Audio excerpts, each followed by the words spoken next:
Okay,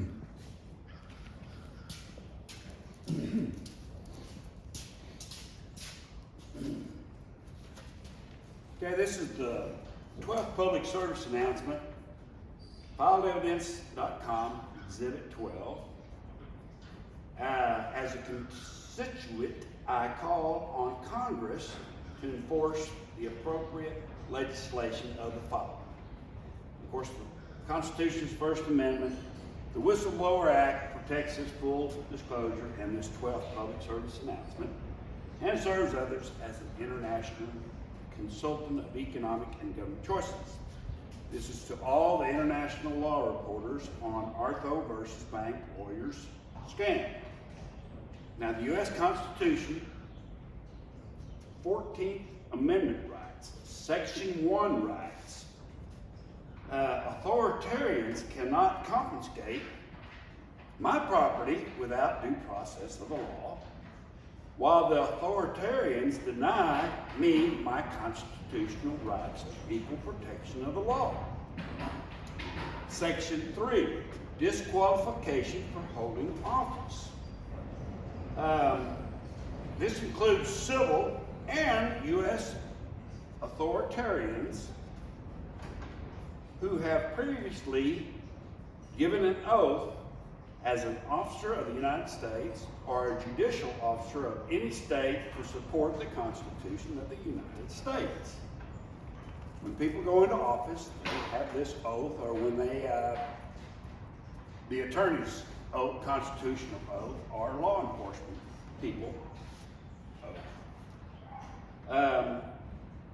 Now, whose economic treason endangered or engaged in rebellion and given aid and comfort to the Constitution's domestic enemies of the money laundering scam. Now, the U.S. Congress will in fact vote to remove such disabilities of all the federal felon accomplices, bankruptcy, fraudulent violations. Now, Section 4 of the Constitution, 14th Amendment, public debt. The validity of the public debt of the United States authorized by law, including debts incurred for payments of pensions and bounties for services in suppressing insurrection or rebellion, shall not be questioned. Now, bounties would be fines against people for unconstitutional and violations of rule of law. Now, of these economic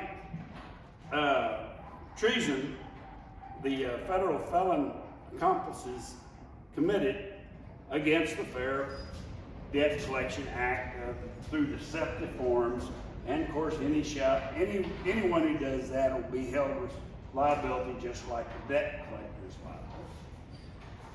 And as you remember, the False Claim Act demands a $2,000 fine or a bounty for each and every count, and a $2,000 fine or a bounty for each and every violation of law and or the Constitution. And it demands the tripling of retribution owed to be paid to the victims thereof. Now, the U.S. Racketeer Influence and Corruption Organization Act, or RICO, we've gone over that one, demands yet another tripling of fines and tripling of RICO owed on all of the above. Now, Section 5 of the Constitution, in clear legible English, the Constitution's 14th Amendment and rule of law demands Congress shall have the power to enforce and appropriate legislation to all of the above. Now, in this public service announcement of Exhibit 12 is more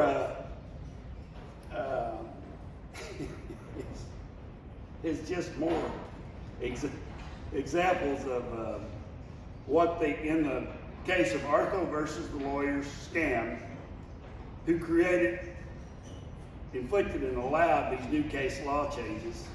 There's just even more in Exhibit 12, and they'll be included in this.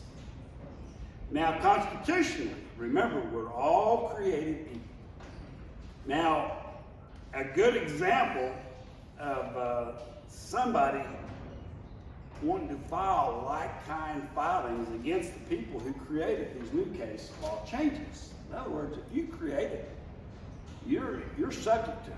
It's just like when Congress and the administration branch create taxation laws. When they get home, they're subject to the same taxation and fines as the laws they created. So are the Department of Justice and the people within this case.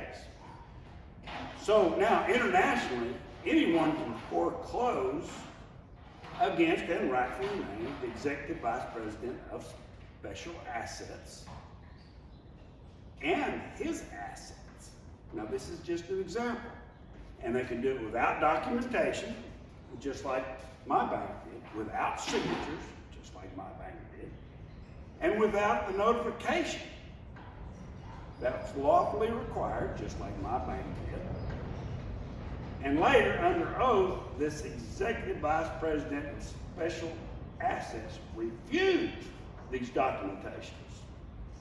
So, this could be like-kind filings against him with no loan documentations or signatures of any kind. Now, under oath, he did this while he extorted the stock values of the stockholders and our future stockholders of the bank, because this scam got rid of a customer, which is me. I was never in default.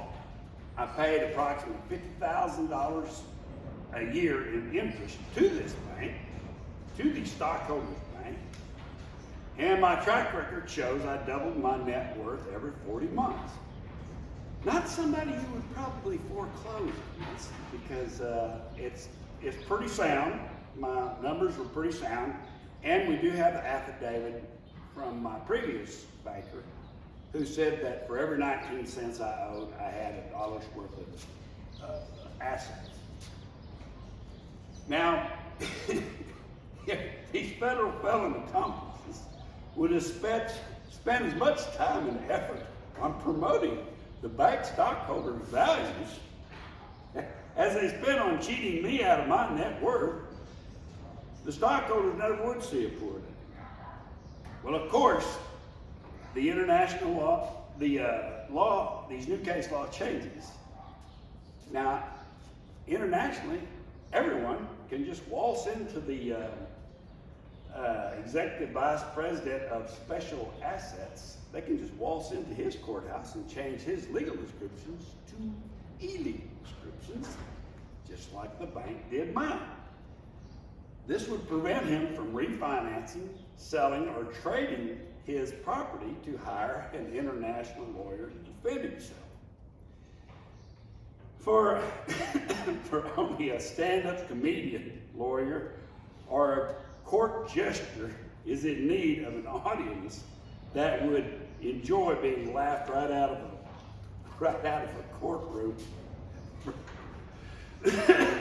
for trying to defend themselves against their own new case law changes.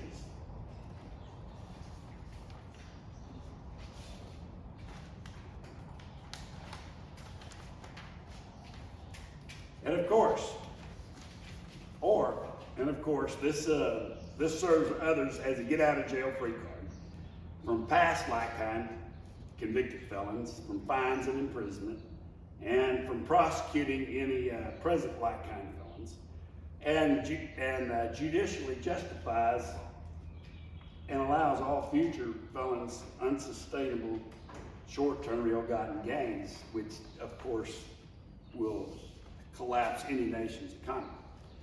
So under International Consulting of Economic and Government Choices, taxes and fines to discourage and subsidize to encourage is always the most simple and the best way to keep a strong economy. Again, the international markets simply don't care which nation's courts rule new case law changes of economic treason to collapse the nation's very own economy. Nor does it care which courts failed to collect the fines to discourage the felon's blatant corruption, which increases the taxpaying commoner's tax burden for the funding of said courts, because the courts didn't collect the fines against the felons.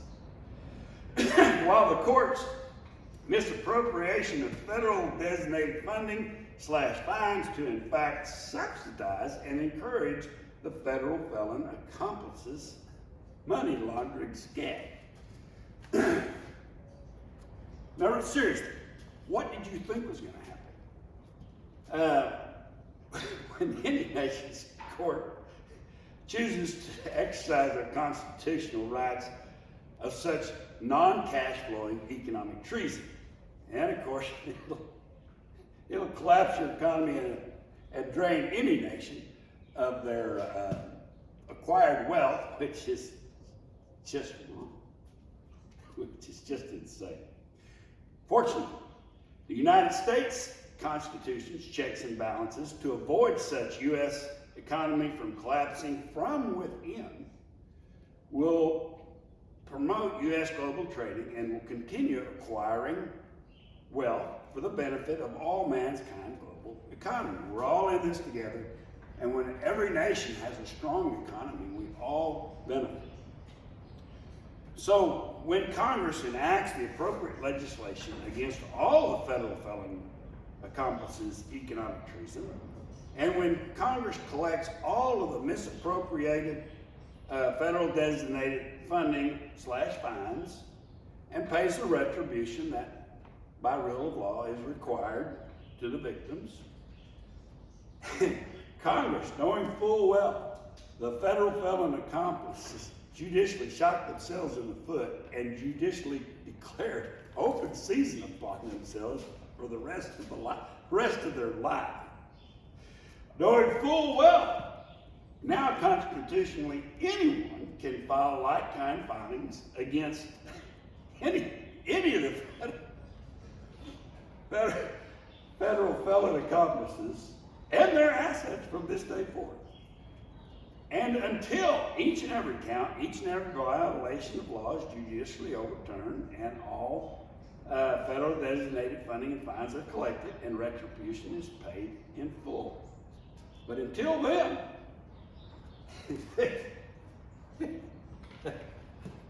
these felons will have to attempt to argue their very own new case law changes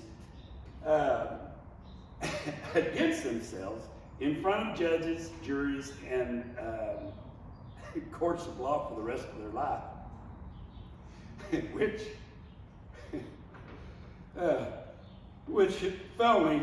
These felons will simply be laughed out of any court of law.